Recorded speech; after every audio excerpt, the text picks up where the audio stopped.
Welcome to Breaking the Chain. I'm Jacob. And I'm Cody. And we got a bit of news this week. Like, there was the calling, there was the RTNs, and the biggest news, Florian LL'd. Florian LL'd. One of the most dominant, most dominant, one of the most notorious decks of the past, year and a half. Has had a lot of ups and downs and is now gone. The Dio in me is rejoicing that Florian is gone. That deck, yeah, I would say rest in peace, but no, rest in P. No, I'm excited to be able to pitch stack in the game again. Like, I'm hoping that lets the game slow down. Because the one thing with like Florian is if you made it to second cycle, you lost. It's just you can't go to second cycle in a lot of decks. I think you're the only person that would ever wish for the format to slow down. Oh, we'll have a bigger topic on that later. Yeah, But yeah. I'm so excited for I'm hoping this allows the format to slow down. Because you can start pitch stacking again. I think there's a lot more like meta games that you can play, or like a lot more like late game plans you can play into, where it's like beforehand, so much of your deck is built around I have to do this quick and I have to do this fast. But I'm hoping this slows the game down so I can be like, okay, I'm going to be more consistent about my plan. And I'm going to do this. Yeah. And it's something that I've actually been thinking about my deck construction. And this last week after Florian LL was the imposing visage to search out ley lines. I've been like debating on taking them out to put in something that actually does something in the slow matchups. Because it's nice to like have it turn 0, but in the slow matchups, I'm gonna get it within the first cycle. Okay. So it's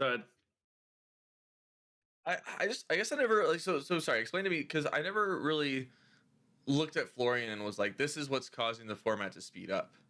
That was never like my understanding of Florian's impact on the meta.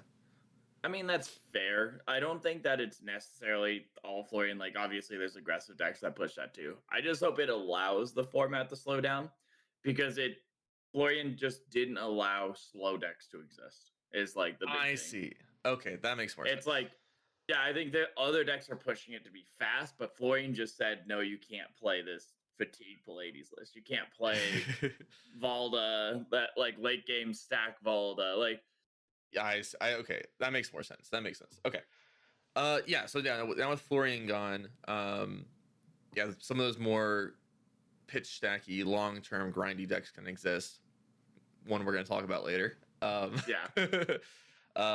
Which actually existed even before Florian was gone and seemed to be able to play into it regardless. But yeah, Florian is gone. We still have an Earth Hero that I think is at 900 points. I should probably pull up the leader, the Living Legend leaderboard. I think if I remember correctly, Vernus I might not have looked after this last week. Oh, 800. So sorry. No. Vernus is at 800 points. And got 560 of those points during the Super Slam season. Which is crazy. Who's been the best hero since Super Slam came out? And who could really say, really? It's so by a long shot. Earth is going to be gone pretty soon, because there's no other Earth heroes besides Florian and Vernus. Mm-hmm. It's I like Earth. I think Earth. Well, you still have Jarl. Yeah, that's what that was a joke. Yeah. You do have Jarl. He doesn't play like the other Earth heroes. He doesn't get a crazy ability once you do your game plan. He gets a regular ability when you play with the ice cards. When you do your other game plan, your other quest of destroying an equipment. Yeah. I feel like destroying the equipment is a much harder quest than I need to decompose. It is a bit harder, yeah. Even after they banned Rebound Carapace, it was still harder to do that quest than decompose. Yeah. But yeah, so Florian's gone. Long story short, sorry, we need to probably speed this up a little bit. But before we get too much further in, quick announcement on our 52nd episode, which is next week. We are going to do a live streamed episode for the celebration of the release of all the commons and rares for Silver Age in Compendium of Wraith. Now the thing is that we don't know exactly when those are getting dropped. We just know they're getting dropped on January 31st, on Saturday. So our plan is to schedule, in quotes, the live stream for noon. However, if the cards aren't out by, let's say like 11:30, because you'll have to drive here, by 11:30, we'll push it back by an hour. And then if the cards still aren't out by 12:30, we'll push it back by an extra hour. And we will start at 2 p.m. regardless. So no matter what, at 2 p.m. Mountain Time, 2 p.m. Mountain Time, so that's 1 p.m. Pacific or 3 p.m. Eastern, 4 p.m. Eastern, we will start the live stream, expecting that to drop within like an hour or two, and we can hang out, theorize on what we will get in Compendium Wraith, and maybe play some games on stream or just have the regular podcast before we go over all the new reveals. But yeah, long story short, if the commons rares are out, we will start at noon. Otherwise, it can be pushed back until 2 p.m. and we'll start at 2 p.m. regardless, Mountain Time again. So keep an eye out for that. We will be live streaming on the same channel. If you want, I will try to do like a scheduled thing. I'll look into it. I can help set that up. I know how to do that. Okay. I've done a few streams. Yeah, I'll look into like the premiere thing, so you can like wait in the lobby and whatnot. We'll make sure to keep updating on Blue Sky. If you're not following either of us or the Breaking the Chain podcast account on Blue Sky, give us a follow there, and we will keep updates on when the live stream is going to start. But yeah, just want to get that out of the way in the beginning. Really excited for that. We're skipping an RTN to do this because we're so excited about Silver Age. It might have been the only RTN I could go to too. Yeah, so. which I almost was gonna say, like we could move it to Sunday just for you to play that RTN. No, but yeah. No. This is more important. Okay, so the live stream next week. Super pumped for that. And then let's get into our week in Flesh and Blood. What did you do this past week? I played at an armory, nice. Which, to make it somewhat short, I went 2-1. A lot of good games, but in my last game, I played Fatigue Pallades. Into Fatigue Pallades, right? Into Fatigue Pallades. Sorry, yeah, I played Valda like normal. I love playing into Fatigue Pallades. It's so cool. He's the only one. I might be the only person in all of Flesh and Blood. I am so excited to have a Fatigue deck back. Like, I also think it's very funny that like the first time Guardian's relevant in like years, it's a super heavy Fatigue deck. The only way Guardian's relevant. The only way. But I'm so excited. It's so much fun. It turned into a pitch stack battle, which I ended up losing. Like, they pitch stacked a pulverized, and which one I was so focused on my hands and trying to figure out how to get around it, I didn't even notice the pulverized go under. That when I pitch stacked a solution to make 6 seismic surge on top of a spec, which is put them in their place, and a Terra Sunder. So my hand was going to be like tear spec. And so they discard the hand and then discard 2, coming in for 11 dominate. But then the pulverize came that threw lethal, which I actually was still able to get the Terra Sunder spec, or Terra Sunder, put them in their place off. But it was for 7 instead of 11, which ended up being a lot, like a bigger swing than I really needed it to be, because the game ended, I think, at like 4-1. Dang. Which I would have done the 4 extra damage. It's interesting too, because with all the clash cards that specifically the clash cards that let you bottom a card, you can actually accelerate your pitch stack and play these, right? So like even if you're trying to counter pitch stack them, they get to like accelerate their pitch stack to move up through the deck faster. So that's actually a really interesting thing I just thought about for that Guardian matchup. So anyway, So yeah, it sounds Really like it was cool. a fun game though. Yeah, that's Oh, really close. The fact that the -4 from the pulverize is basically what did it. Like you didn't even die to the pulverize. It was just the fact that the -4 stopped you from killing them. Um, mm. yeah, pulverize is a pretty good card, huh? It's so cool. Yeah. The pulverize came out. I'm like, that ruined my plan. I'm like, You that's know, so cool. I feel like that'd be kind of a fun card for you to run in Valda, right? Like, cause sometimes you get like 5, 6 seismic surges, and you're like, oh, I guess I'll like play a promising terrain instead. But what if you just played a pulverize with all that free mana? So it's something that's definitely been put in Valdedex, and I've definitely tried it. It's really good when it's like pulverized with one blue, two Yeah. card 14, pretty strong. But it's really bad when red, red, blue, red. That's not so good. And maybe now that the game's slowing down, and like hopefully if the game slows down and we get more into second cycle, you might be able to pitch deck stuff like, oh, pulverize with a seismic eruption and promising train in front of it. So it's like promising train, seismic, making four, that makes it a two blue cost thing. And maybe I put a Terra Sunder with it to give it dominate, and then it's something actually just insane of like 15 dominate. But Well, it's it's dominate just with your hero ability. That's what I'm saying. Like, you don't even need the Terra it Sunder. doesn't have crush. Oh, oh, I didn't realize that part.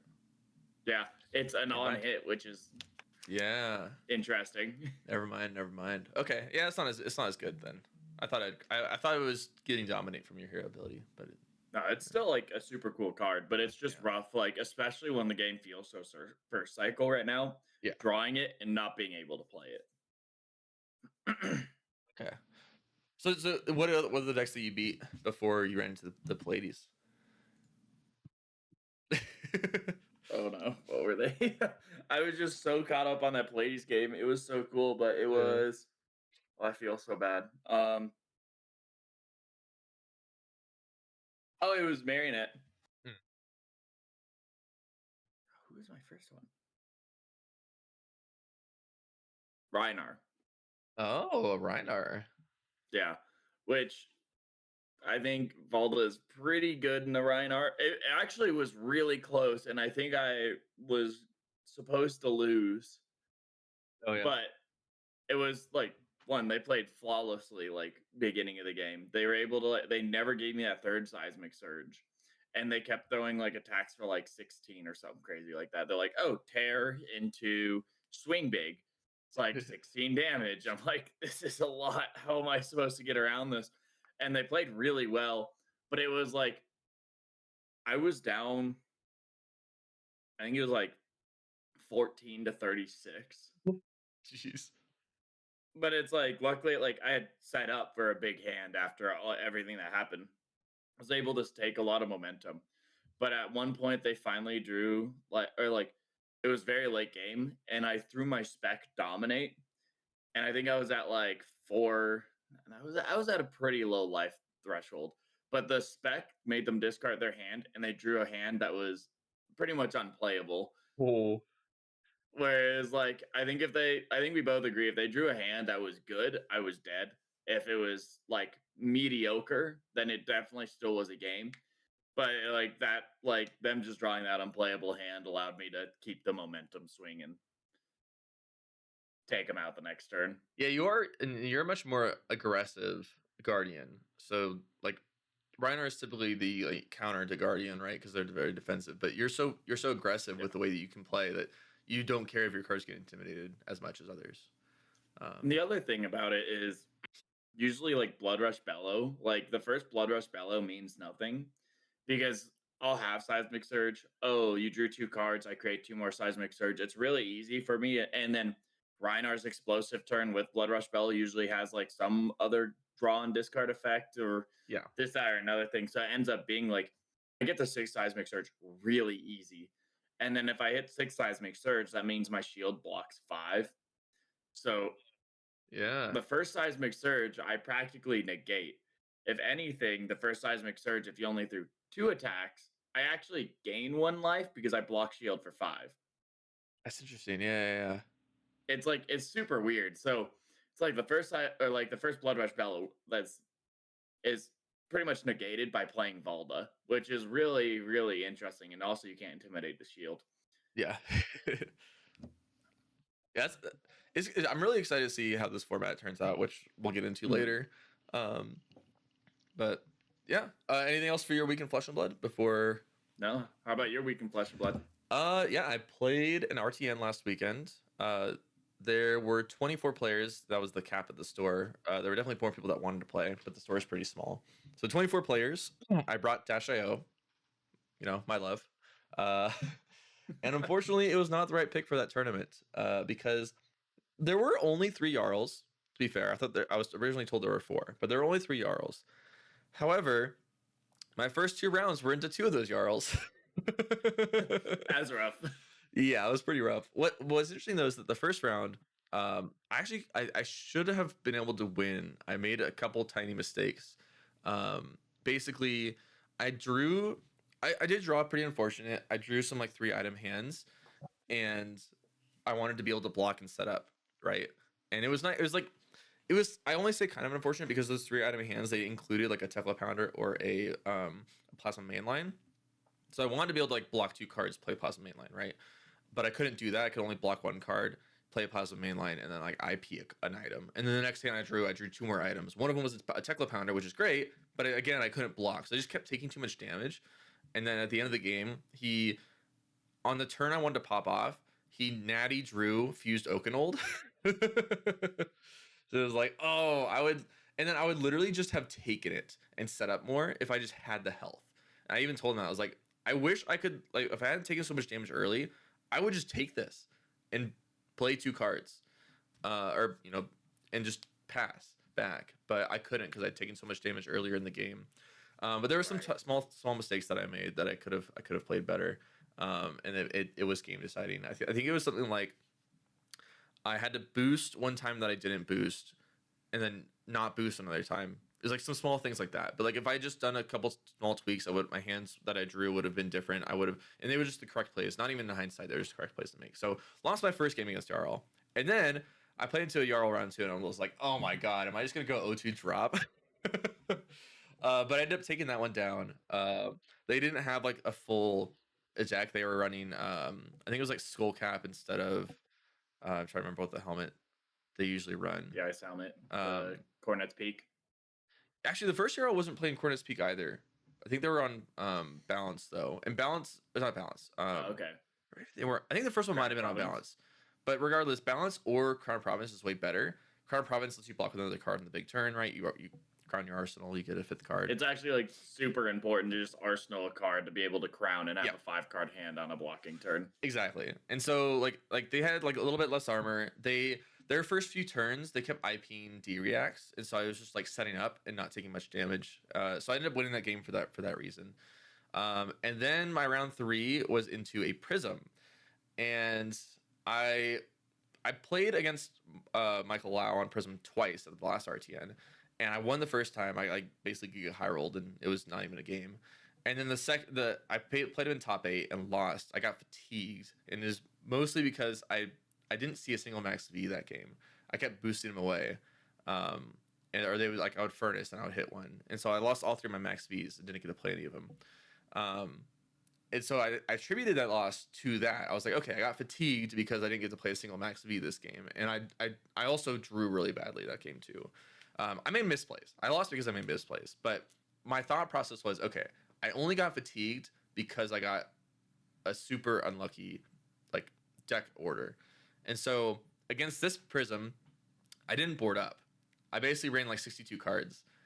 And that was a mistake. I got fatigued. And this time I did draw my max Vs. And if I just had a few more cards. Excuse. Yeah. If I just had a few more cards, I would have won that game. And so yeah, I ended up losing that one, and I got fatigued by the Prism. So was out of top 8 because I had my second loss, and I basically just played it out for XP after that. I played against an Astilio and then a Mario, and did not go too well. Long story short, Dio is unfortunately not the right pick for our local meta. Not only last weekend, but this weekend too. And the reason is the rise of a certain deck that I think everybody's heard about by now.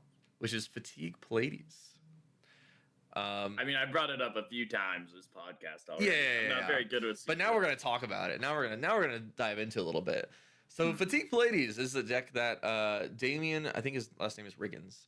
Damien Riggins designed and brought to Calling Columbus recently to a top four. Yes. Sorry, No, top eight. Oh, he lost. Oh, I see. He lost in top eight. Okay, so a top 8 finish, and 2 of them made top 8, and the other player, Thomas Averett, is actually. Didn't they run the exact same 80? They're on the exact same 80. They were testing partners. So Yeah. they brought 2 of the deck to top 8 of a calling, really proving that it was a real deck. It is a real deck, I should say. So this deck, it's popped up recently and it's pretty good. So long story short, if you don't know too much about it, basically it is a fatigue deck that takes advantage of the fact that Plays gets to set up these defensive tools when given space. So in the palm of your hand allows you to have an extra blocking card on an opponent's large turn.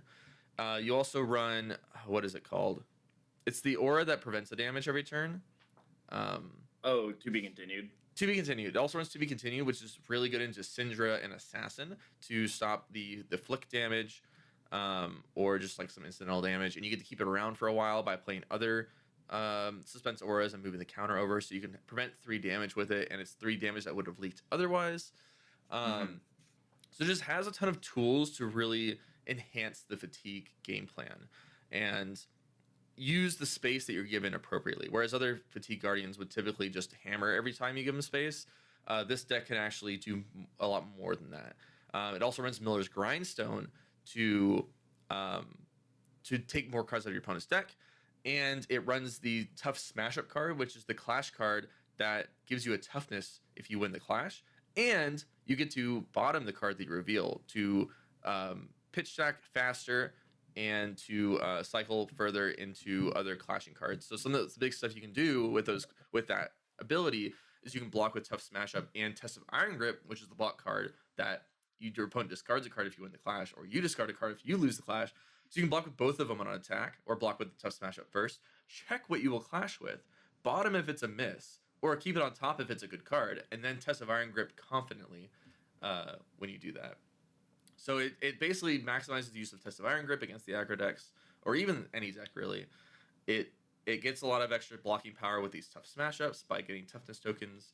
It has some tools to counter the opponent's setup turns by setting up yourself to be more defensive, and it has additional fatigue it accelerates the fatigue against your opponent with Miller's Grindstone, hostile encroachment, etc.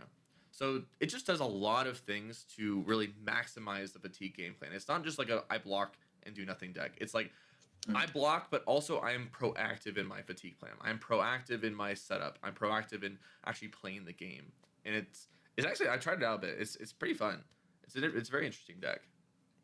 I think the deck is so cool. It's a cool deck. It's cringe. It is cringe. We're going to put out, I want to make sure everyone knows it is a cringe deck, but it is a cool cringe deck. I think it is so cool, and if everyone decided to pick it up, I would not complain. Yeah. Go ahead. I don't know, like I was talking about earlier, I just love pitch stacking and the Guardian Mirror. Like, I'm a Guardian player. I don't, like, I'm sure there are some decks that, like, this sucks into. But as a Guardian player, like, every Guardian Mirror is so much fun, even when it is, like, fatigue versus what is more, like, aggro-oriented Guardian. So it's something where I was like, I'm really excited to, like, be able to play this again. The Oldhim Bravo matchup was one of my favorite matchups in Flesh and Blood. And that was way back when no one was playing Bravo because Oldhim was just so much better. But I had a I had a high win rate into Oldhim just because of the way I would end up playing my game in the deck construction. But I also think it adds like a different access that requires decks to build a way around fatigue instead of just like, oh, I'm just doing 16 damage a turn every single turn. Syndra. It's like you have to be able to do something about it. Like, okay, well, I have to hold on to this in my arsenal to be able to do this one really explosive turn to get over their defenses. Yeah. And I think it's like a cool requirement for the game that like Lexi Oldham or like Lexi Bravo, like that kind of fatigue back way back when, where it's like the Lexi would put in remembrances and like stack things to make sure that she could go over the defensive capabilities of Bravo back in the day. So it was something where it's like it's just super interesting to me. I think it's super exciting to have a deck that's requiring this of players and decks now. Yeah, it is the most interesting fatigue deck I've seen in the entire game. We'll see if I maintain that opinion in a month from now if it's still the top deck. But it is, yeah, it is currently it is very interesting the way that the clashes work, the way that you sequence the plays, everything like that. But what's interesting is that it's taken such a storm in the meta that we're already seeing people try to counter it, and it is a counterable deck, by the way. It's Mhm. when played to its peak, it is super good and can beat the counters, but it is counterable, right? We've seen people play KO to counter it. We've seen people picking up Rhinar, Acilio, um, what else? There's apparently someone local playing fatigue or like a more counter oriented Teklovasan deck to beat it. Just a lot of things like that. People are already finding ways to beat this deck, and make sure that they don't lose to it at their RTN this weekend. But long story short, with all these decks coming out, Dio is not an option for me anymore. So I gotta figure out what I want to do about it. Yeah. It's a good day to be a Guardian main. What can I say? I Yeah. love the Guardian here. Guardian's on the up and up.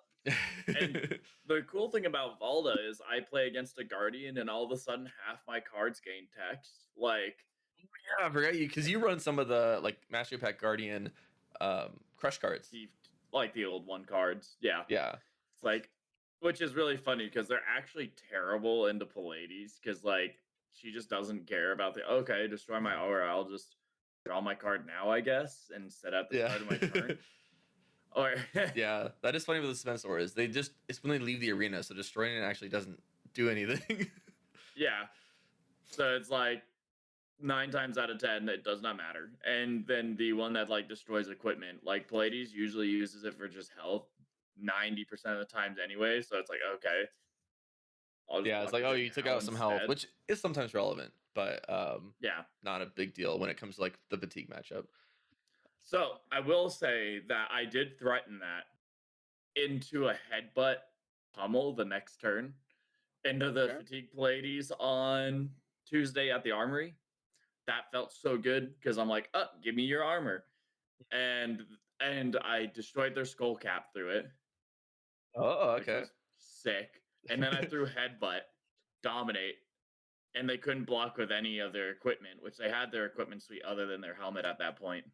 And then I pummeled. I'm like, okay, maybe headbutt's okay. Like it was Yeah. funny because they're like, oh, headbutt looks insane right there. I'm like, this is like the first game in the last month where headbutt has been relevant. Yeah.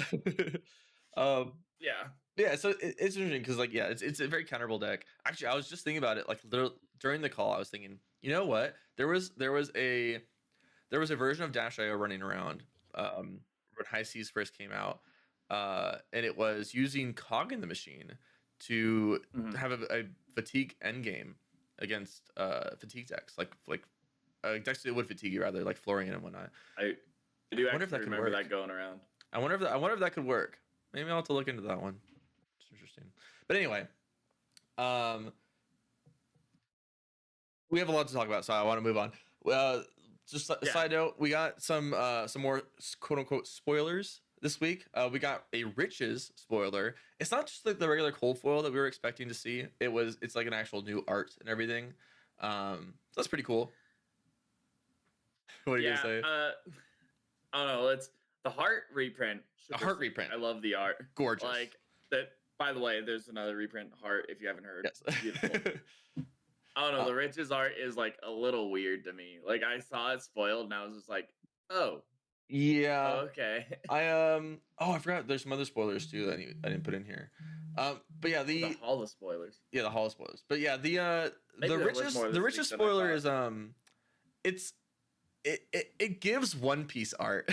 If anyone knows what I mean by Yeah. that. It's Which is very like busty. yeah, and that's I was like, oh, this is not what I want from my like it just I Yeah. think it's also just takes you out of like it just doesn't feel like it fits in with anything flesh Like and blood. It's like really weird to me. yeah, like I will say the art, like it fits its own style. Like it's Yes. not like just, you know, I don't know like the right word to use for it because crude isn't the right word. It's like Mm. I can't think of the word, but it's not doing that just for the sake of doing it. It is part of the artistic uh, vision of the card, right? Like that's like it's appropriate for the art, but it does feel a little odd to have. Um, Mm. but yeah. Anyway, moving on. We got some Hala spoilers. The first one of which is Zenith Blade, the weapon. It is a Hala specialization warrior weapon sword, two-handed, that attacks for 3. And it says once per turn action, pay 1, attack. If this has been sharpened this turn, its first attack this turn gets go again. Actually, I forgot that I can put these cards on the video, so let me try to pull that up really quick. Yeah. I think it's also like super cool because I don't know if you saw the whole thing going around how this was like Max Ferocity when she A little bit. cosplays Hala. She asked James White if he can make Hala an actual hero. And he was so inspired by the cosplay that they went back and started designing this Origins Armory deck for Hala.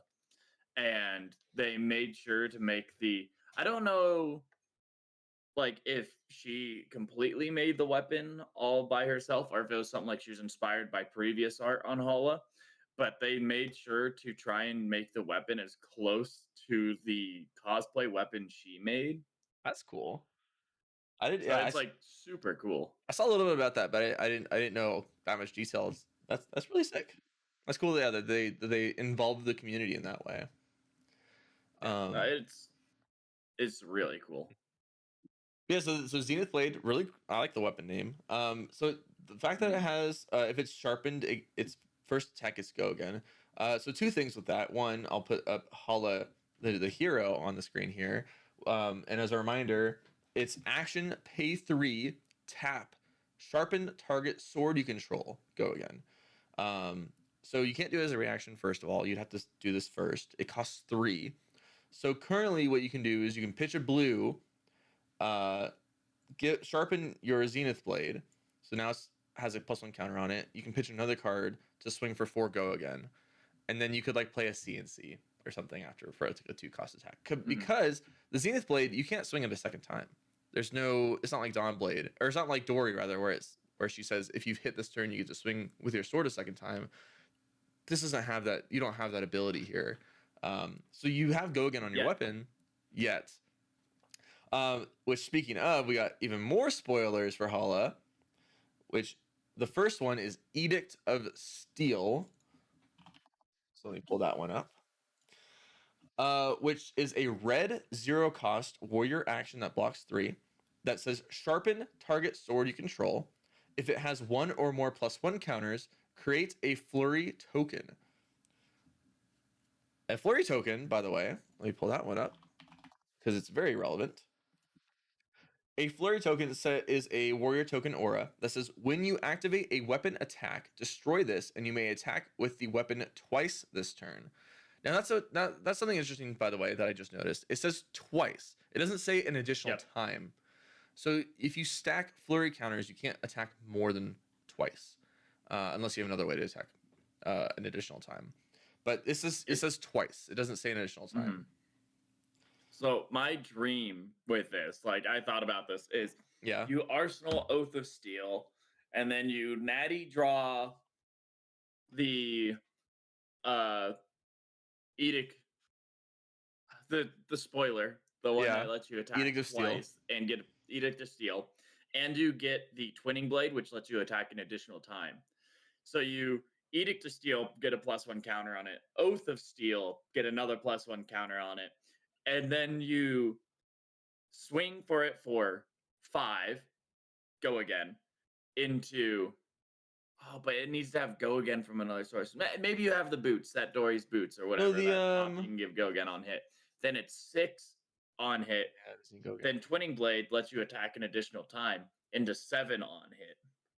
I just like Oath of Steel as a card. It's actually one of my So favorite cards ever printed. you want me to crush your dreams? Yeah, go ahead. Um, actually, sorry, I misunderstood the way this worked. Never mind. Oath of Steel's pretty decent there. I was thinking like, oh, this is just +3, but no, it's actually +6. 3, yeah, it's +6. Yeah. So never mind. That is a 1 card 6 play if you attack 3 times. But yeah, you need to go again because the weapon does say the first time, its first attack rather gets go again. So you need a way to But it's one of my favorite cards in the game, and I really hope it's playable because that will actually make me want to try Hala. Yeah, that's the thing though, is right, is that if you don't attack a third time, it's just 3.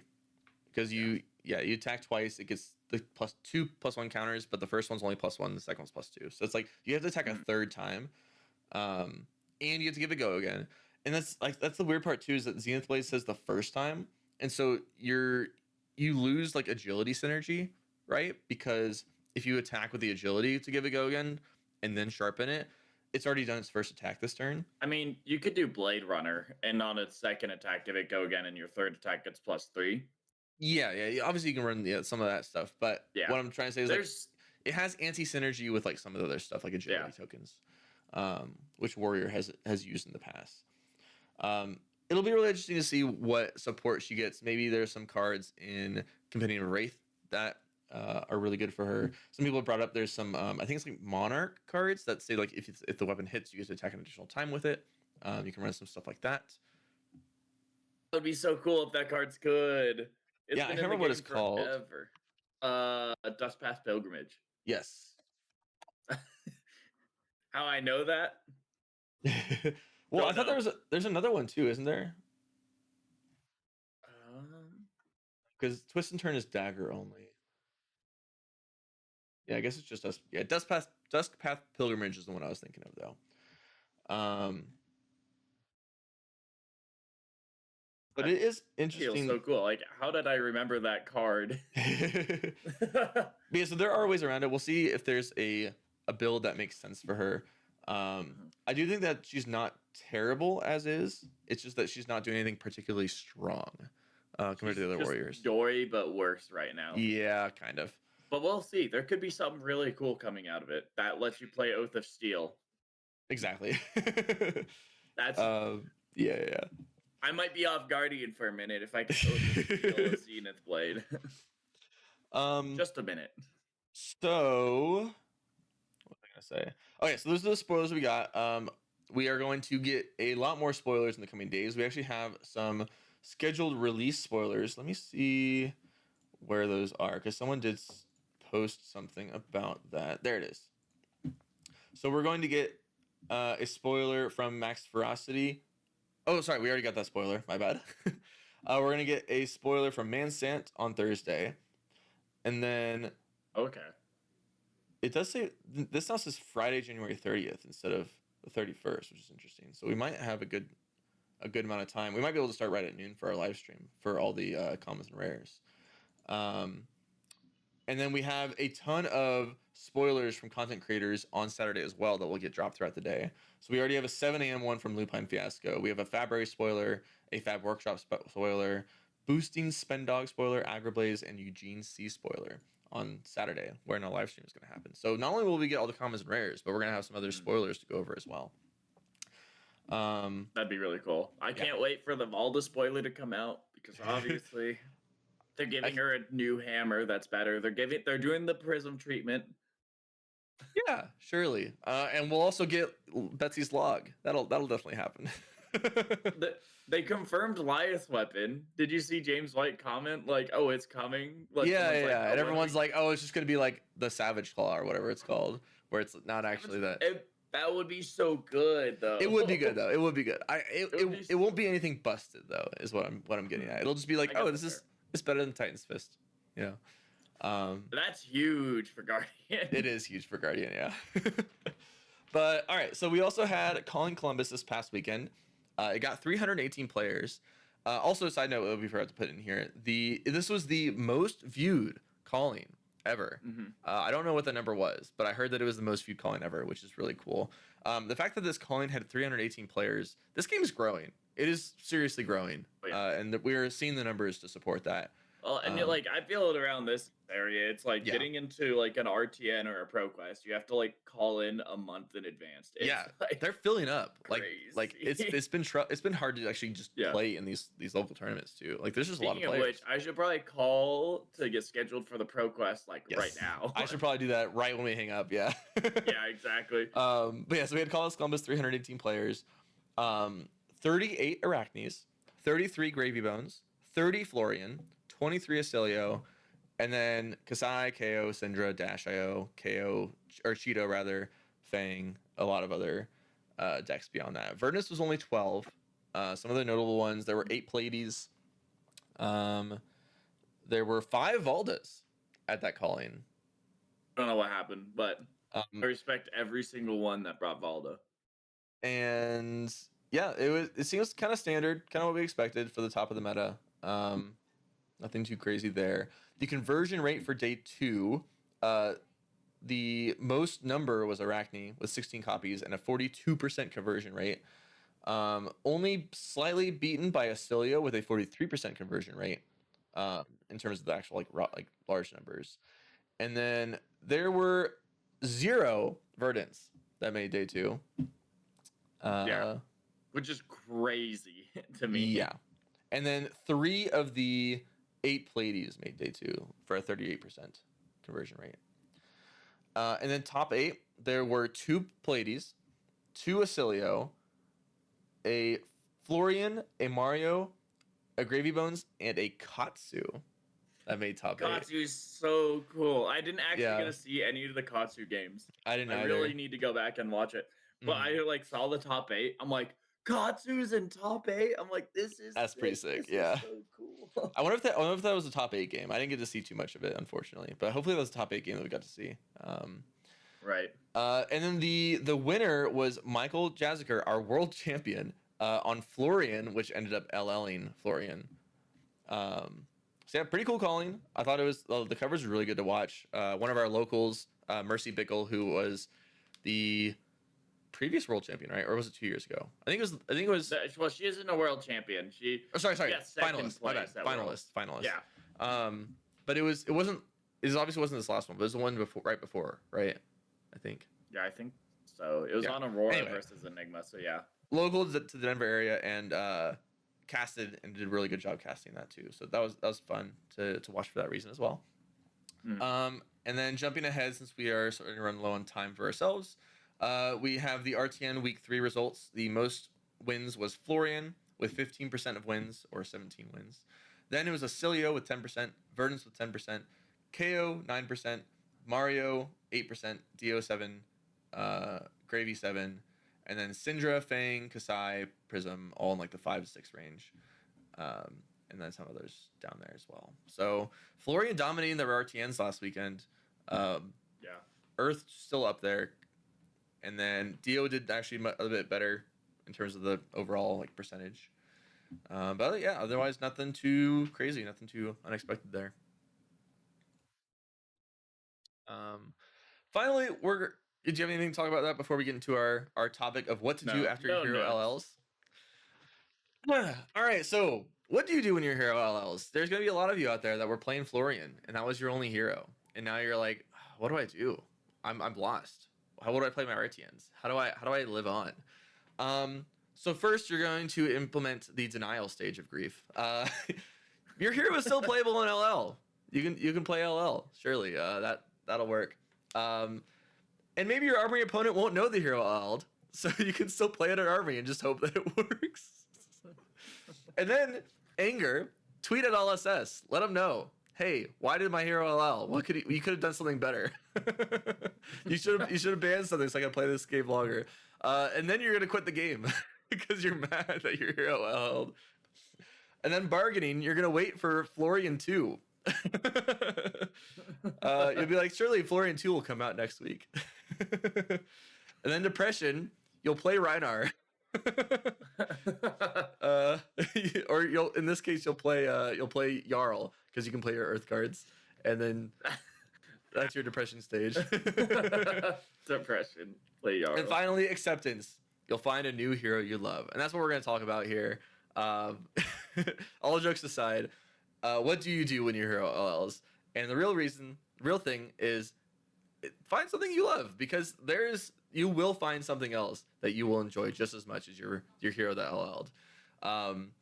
Basically, figure out what you liked about the hero. So in this case, if you play Florian, why did you like it? Did you like the fact that it was had a long-term game plan, and you had this advantage in the end game? Well, maybe you want to play some of these Guardians that have a little bit more of a defensive play style, or you can play like Reinar that has a bit of a setup combo play style, right? Figure out what you liked about the hero that you lost, and see if there's another deck that has some similar qualities to it. Also, try to see if anything within the same class or the same talent sparks some interest in you, so that you don't have to like just sell all your cards for Florian, right? Like maybe you might like Verdance. Verdance is kind of leaving soon, so maybe not the best choice here for Florian. Or like Jarl or another Runeblade. Just someone that shares cards. You can see if the play style interests you. Or try new things, branch out. Sometimes you don't realize that you would actually, maybe there's another hero all along that you would have liked even more than the hero that you lost, and you just hadn't tried it out yet. You hadn't played it from that side. Hop on Talishar, just try new decks, grab a list from anywhere, play something, and just jam some games, see what you like, and you'll probably find that you might like a new deck more than the deck you lost. It might take a little bit to get back up to speed and up to the same comfort level on it, but don't be surprised if you find a deck that you enjoy more than the deck that you lost. This is all coming from someone who has had two decks? No, just one. Why am I thinking there's a second deck that I got LL'd? Enigma, yeah. I mean, I didn't really like play Enigma too much though. What am I crazy? Didn't There's you something like else. day 2 on the Pro Tour on Enigma? Right, but I didn't main it for that long. But yes, fair, that is true. I did play Azalea for a bit, and Azalea LL'd. I thought there was something else. Crazy. I'm crazy.